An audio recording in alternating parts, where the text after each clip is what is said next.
9, sister star. 8, 7, 6, 5, 4, 3, 2, 1, 0. Liftoff of the mighty Delta IV Heavy rocket with NASA's Parker Solar Probe, a daring mission to shed light on the mysteries of our closest star, the Sun.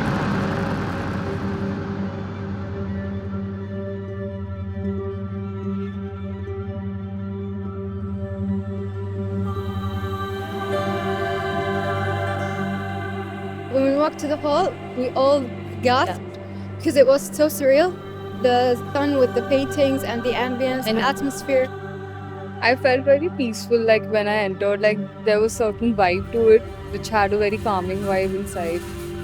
And I just wanted to feel just keep looking at it. It felt kind of therapeutic.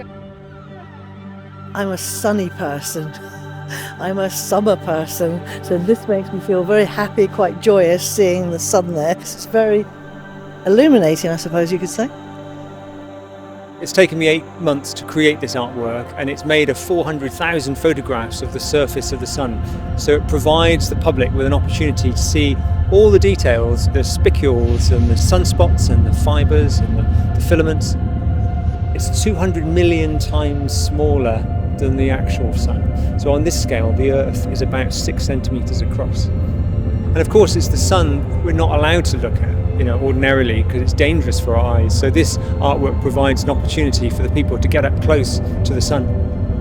I'm hoping this artwork will give the people a sense of awe and wonder, a sense of our place in the universe.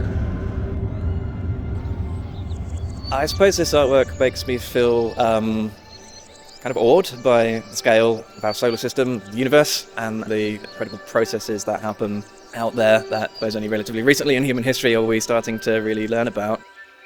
You've got kids trying to jump up and trying to reach the actual sun itself. You kind of look and think, wish I could do that, but you've been a grown man and when we can't do that, obviously. Kind of makes me feel a little bit more optimistic about the future. Obviously the sun makes you feel much happier. For me, it has a really important effect on my body. It really changes the way I feel every day. The highlight was I got to see sun. That was very exciting. I haven't seen sun in a very long time, so that was the highlight. So the artwork Helios is both an installation for people to enjoy and visit, but it also acts as a venue for people to programme. So there'll be a whole raft of interesting events that people can participate in and enjoy taking place underneath the artwork over the coming years.